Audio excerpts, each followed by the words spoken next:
அது எனக்கு தாய் பெருமாள் தகப்ப ஆமா சிவபெருமான் புரியுதா? சமயபுரம் புரியுதா? சமயபுரத்தை மாட்ட உத்தரவு வாங்கிருக்கீங்க. பிறந்த வையா பிறந்த பேச்சை கேட்குமா உங்க பேச்சை கேட்குமா? கரெக்டா 40வது வயசுல பாய்சன் எடுத்தியா?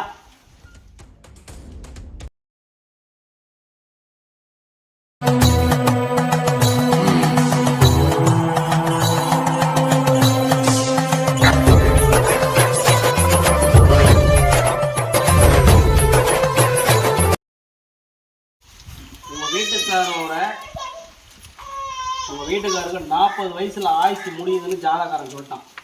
தெரியுமா உனக்கு? தெரியாதா? 40 வயசுல ஜாதகாரன் மூடிட்டான், ஜாதகத்தை மூடிட்டான். இதுக்கு மேல அவ்வளவுதான், ஆயுசு முடிச்சு. புரியுதா? இந்த இடத்துல இந்த பிள்ளையோட உடன்பிறப்பு சகோதரன் எப்படியாவது என் அண்ணனை காப்பாற்றி கொடு, என் தம்பியை காப்பாற்றி கொடு. புரியுதா? என்ன வேணுமாலும் செய்யறேன். புரியுதா? என்ன வேணுமாலும் செய்யறதுக்கு நான் காப்பாற்றி கொடுக்குறேன். புரியுதா? என்கிட்ட மடிப்பீச்சை கேட்டு கதறினா நான் யாரும் கொடுக்கூடாது இல்லையா? அப்படி இருக்கும்போது அந்த பிள்ளையோட உயிருக்கு எந்த ஒரு பிரச்சனையும் வராது. அதுக்கு நான் கேரண்டி, நான் காப்பாற்றி கொடுக்குன்னு சொல்லி விட்டுருவோம் இல்லையா? சொன்னா கரெக்டா 40வது வயசுல பாய்சன் எடுத்தியா? 40 வயசுல சென்னையில பாய்சன் எடுத்தியா? சுவிட்ச் ஆஃப் பண்ணிட்டியா? செல்ல பேசிக்கிட்டு இருந்துட்டு இதுக்கு மேல எனக்கு உயிரோட இருக்க பிடிக்கல, உயிரோட இருக்க பிடிக்கல, நான் இதுக்கு மேல இறந்துடுறேன், என்னை பத்தி யாரும் கவலைப்பட வேண்டாம், என்னோட ஆயுசை நான் இதுக்குள்ள முடிச்சுக்கிறேன், எனக்கு என்னால் நீங்க யாரும் தொந்தரவு பட வேண்டாம் அப்படின்னு சொல்லும் போது நான் என்னோட ஆலயத்தெல்லாம் கேட்டு அமைக்கப்பட்ட தன்னை.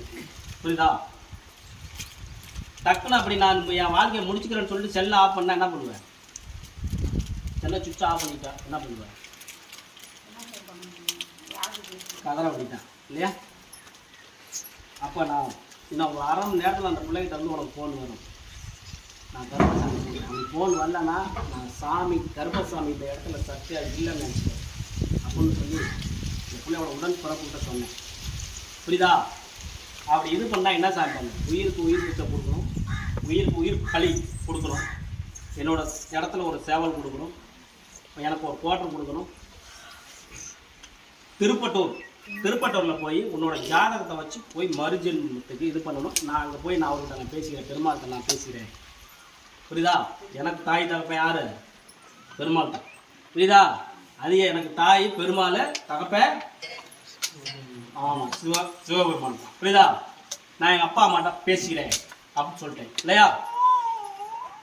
அப்படிங்கும் போது 12 மணிக்கு இங்கே இந்த பிள்ளையோட சகோதரன் எனக்கிட்ட கதறான், எப்படியாவது வந்து உயிர் பிச்சை கொடுத்து காப்பாற்றி கொடுச்சாமி அப்படின்னு.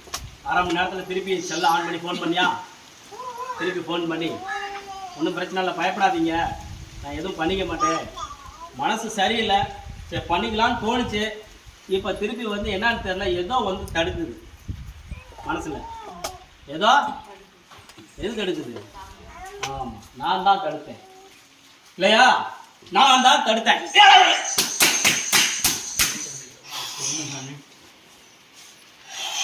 நான் தான் தடுத்தேன் இல்லையா? அப்படிலாம் இருக்கும்போது உன்னோட கல்யாணத்துக்கு இதை வந்து நான் பண்டிகை குறிக்கும் இந்த புள்ள நீ வந்தே ஆகணும், இன்னைக்கு இல்லைனாலும் பண்டிகை நீ வந்தே ஆகணும். புரியுதா? என்னோட கட்டளை. புரியுதா? அப்படி இருக்கும்போது கருப்பசாமி உனக்கு ஆயுசு முடியல. புரியுதா? அந்த ஆயுசை நான் செழிப்பறி கொடுத்து நல்லபடியாக வாழ வச்சு கொடுத்து, உனக்கு மறுபிறவி கிடையாது, இந்த பிறவிலே 80 வயசு வரல உனக்கு வாழ வச்சு கொடுத்து, உனக்குன்னு ஒரு பொண்ணு இந்த திசையில இருக்குது. புரியுதா? பழனிமலை திசையில இதுல இருக்குது. புரியுதா? அதுல வந்து அந்த வீட்டுல ஒரு பொண்ணு 2 பசங்க இருப்பாங்க. அந்த பொண்ணு தான் உனக்கு அமையும் அப்படின்னு சொன்னா அந்த பையன்கிட்ட சொன்னேன். புரியுதா? அப்படி இருக்கும்போது அந்த பொண்ணு தான் அமையும். புரியுதா? 2 பசங்க இருப்பாங்க. அது ஃபர்ஸ்ட் ஸ்டார்டிங்ல அந்த பொண்ணை தரமாட்டேன்னு சொல்லுவாங்க. என் பேரை வந்து 9 தடவை ஓன் அமைச்சுவாய் ஆதி விளையாட கருப்பசாமின்னு சொல்லு. புரியுதா? அந்த பொண்ணை நான் அமைச்சு கொடுக்குறேன்னு சொன்னேன். பொண்ணை புரியுதா? மறுவாழ்வு, அந்த பொண்ணுக்கும் மறுவாழ்வு, உனக்கும் மறுவாழ்வு நான் கொடுக்குறேன். அதில் எந்த ஒரு மாற்றம் இல்லைனா ஆறுசாமி வாக்கு பொய்யா போவதான்னு சொன்னேன். நான் கரெக்டா வந்து வருட பிறப்புன்னு 12 மணிக்கு உனக்கு 12:30 போனுச்சா? வருட பிறப்புன்னு வருஷ பிறப்புன்னு உன் வீட்டுக்காரனுக்கு ஃபோன், புரியுதா? நான் அப்போல்லாம் ஃபோனில் நான் வந்து சில பேர்த்துக்கு வாக்கு சொல்லுவேன், புரியுதா? அப்போ வந்து நான் அந்த பொண்ணை உனக்கு அமைச்சு கொடுத்துட்றேன், அதில் எந்த ஒரு மாற்றமும் இல்லை அப்படின்னு சொல்லி உத்தரவு கொடுத்தேன். என்ன நம்பல அவரு உங்கள் அப்பா என்ன பண்ணிட்டாருன்னா, பூவாக்கு கொடுக்காமி, பூவாக்கு கொடுங்க, வெள்ளம் வந்தால் அந்த பொண்ணை நான் கல்யாணம் பண்ணிக்கிறேன், சிவப்பு வந்தால் வேறு இடத்துல பார்க்க சொல்கிறான்னு அர்த்தம். நான் என்ன சொன்னேன், பூவாக்க கொடுங்கண்ணா, பூவாக்க போட்டாங்க, என்ன வந்திருக்கும்? வெள்ளம் எப்படி வந்திருக்கும்? சிகப்பு வந்திருக்கு. என்ன தான் சந்தேகப்படுறாரு, எப்படி வெள்ளம் வரும், புரியுதா? இங்கே என்ன வருதோ அதுதான் அங்கே நடக்கும். பார்த்து முடிஞ்சிச்சா? அதுதான் தரப்பா, புரியுதா? இவ்வளோ பிரச்சனை நான் சால்வ் பண்ணாலே, உன் பிரச்சனை நான் சால்வ் பண்ண மாட்டேனா? இல்லையா? பண்ணுவேன் இல்லை? இந்த குழந்தைக்கு எவ்வளோ செலவு பண்ணீங்க? ஆஸ்பத்திரி இந்த குழந்தைக்கு எவ்வளோ செலவு பண்ணீங்க? எவ்வளோ செலவு பண்ணீங்க? 2 லட்சமா 1.5 லட்சமா?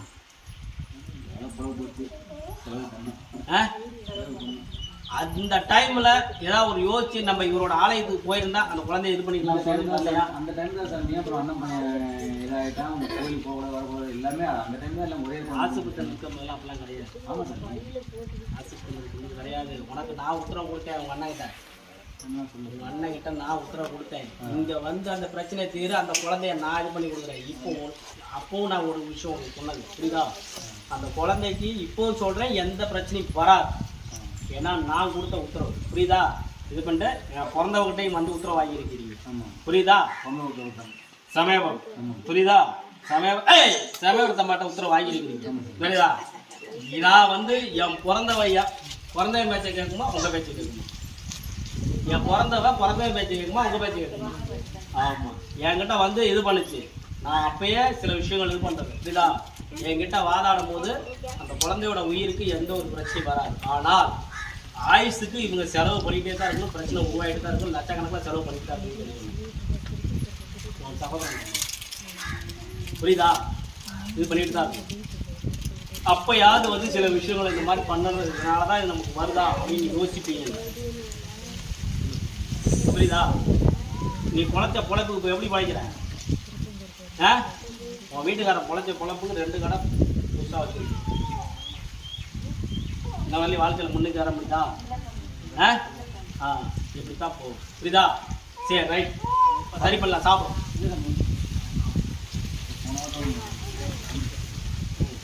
என்ன நடக்குது? சரி பண்ணிக்கலாம், சரியா?